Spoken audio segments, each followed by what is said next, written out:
일반적인 경영 기법보다는 자산관리나 인수, 합병 같은 기술적인 측면에 초점을 맞춰 진행하는 강의가 많다.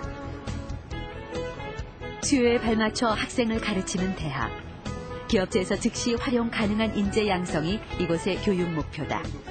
따라서 교수진 역시 실무 경험이 풍부한 전문가들로 구성돼 있다. For example, on our finance courses, have worked for hedge funds and they work in private equity and they come here and they teach the students. And that's a winning combination because when students go to school, they're very excited to start in the field. And when you can hear from the professors who work in the industry, the real application of what they're learning. 전통적으로 영국의 대학 교육은 이론 중심적이었다. 그러나 변화하는 시대와 사회가 던지는 질문에 답하지 못하는 교육의 회의감이 일었다.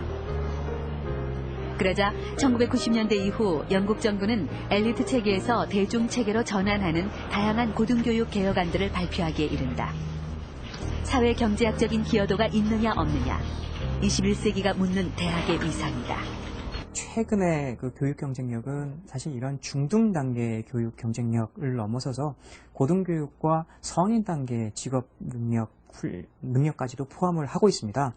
이게 효율성과 효과성에 강조를 두다 보니까 산업과 어떻게 연계가 되는지에 대한 역량까지도 포함을 하고 그것을 평가하고 측정하려고 하는 경향으로 전개가 되고 있습니다. 대학의 현실적인 측면이 중시되는 시대. 그렇다면 중세 학문적 전통이 아직도 살아있는 영국의 이른바 명문대학은 지금 과연 어떤 평가를 받고 있을까? 수백 년 된 건물이 주는 장엄한 느낌만으로 대학의 기능이 설명될 순 없을 것이다. 엘리트 교육과 학문 연구의 중심지로 영어권에서 가장 오래된 옥스퍼드 대학교. 영국 이외 약 30개 나라의 국가 원수와 국왕, 50명 가까운 노벨 수상자를 배출한 명문이다. 그런데 전통을 자랑하는 옥스퍼드 대학교는 왜 지금도 글로벌 대학 순위에서 10위권을 벗어나지 않고 세계적인 대학으로 평가받는 걸까? 옥스퍼드 대학에 입학은 그 3번 시험 이외에 인터뷰라는 게 있어요. 그래서 인터뷰를 해야 되는데 그때 이제 3일 동안 대학에 와서 잠을 자면서 임의로 이제 여러 번 그 인터뷰를 갑작스럽게 인터뷰에 응해야 돼요. 그러면 그 학생이 그 전공을 자기가 가르칠 전공한 선생님하고 인터뷰하고요. 또 그렇지 않은 분한테는 교양 인터뷰도 하고요. 또 마지막에는 또 학장님한테 여러 가지 또 인성이나 이런 것에 또 인터뷰 받고요. 이렇듯 꼼꼼한 평가를 받아 세계적인 명문 옥스퍼드에 입학한 학생들은 과연 어떤 수업을 받을까? 학생을 가르치는 것보다 학생을 선발하는 데 더 큰 힘을 쏟는 우리나라 대학들이 유념할 대목이 아닐 수 없다. 옥스퍼드에서 학생들이 받는 수업은 크게 두 가지로 나뉜다. 하나는 우리가 일반적으로 아는 강의이고 다른 하나는 튜토리얼, 개인지도 교수법이다.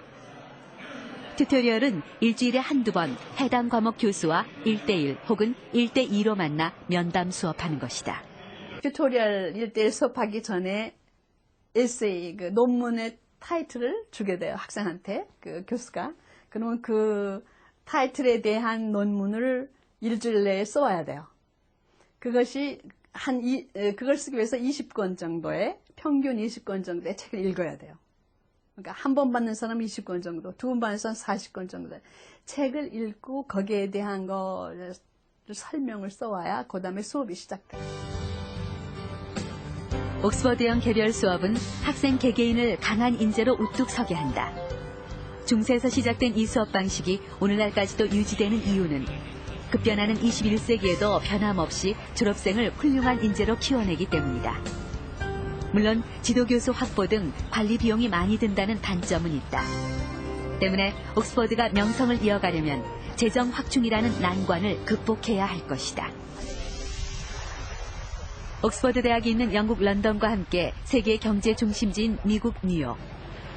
9.11 테러 공격과 금융위기를 겪는 가운데서도 미국이 어깨를 펼 수 있는 분야는 바로 고등교육기관 대학인데 이 지역에 위치한 뉴욕 대학은 그 대표적인 예다. 뉴욕대학에서는 얼마나 오래 책상 앞에 앉아 있었느냐가 아니라 어떻게 알아가느냐가 더 중요하다. 인턴십을 할 수 있는 월스트리트는 물론 예술가들이 모이는 브로드웨이와 소호 갤러리, 국제연합 UN 등 현장 학습할 곳이 바로 코앞에 즐비하기 때문이다. 학문, 문화, 경제, 정치적으로 도전할 기회가 충분해 미국 고등학생들이 가장 입학하고 싶은 학교. 뉴욕대학은 현장을 바탕으로 공부하는 곳이다. 예를 들어서 경제를 공부했을 때 바로 월스트리트 가가지고 그 파이낸셜 애널리스트들이 무엇을 하나, 스탁 마켓이 어떻게 돌아가나 바로바로 가서 볼 수가 있어요. 그리고 그게 그냥 교육이 돈 있고 교육 받을 수 있는 애들만 받는 그냥 그런 theoretical한 교육이랑 너무 틀려요. 그러니까 직접 발을 뛰면서 직접 체험하고 뉴욕식이기 때문에만 가능한 게 그건 것 같아요. 뉴욕대학은 미국에서 재학생이 가장 많은 사립대 중에 하나로 꼽히는데 미국 50개 주와 120여 개 국가에서 온 유학생들로 이루어져 있다. 그렇다 보니 다양한 계통의 백인은 물론 아시아, 아프리카, 중남미 등 여러 인종이 모여서 공부하는 곳으로도 유명하다. 뉴욕대학이 다양한 학생들을 입학시키는 이유는 무엇일까? The idea of bringing students here is key because it gives students the opportunity to work together, to be in class together, to live together in the residence halls, to do activities together. You can see how important this may be, not only for Americans to learn other cultures, but to give the opportunity to students from different parts of the world opportunities for them to talk to each other as well. 뉴욕대학의 두드러진 특징은 다양성이다. 문화적으로, 인종적으로 다양성을 느끼면서 생활하다 보면 자연히 자기와 다른 사회를 포용할 수 있는 능력을 훈련받는다. 다양한 재능을 가진 학생들이 모이면 대학과 사회의 발전에 기여할 수 있다는 생각. 그 생각이 어쩌면 뉴욕대학은 물론 미국 전체 대학 발전의 원동력이 되었는지도 모른다.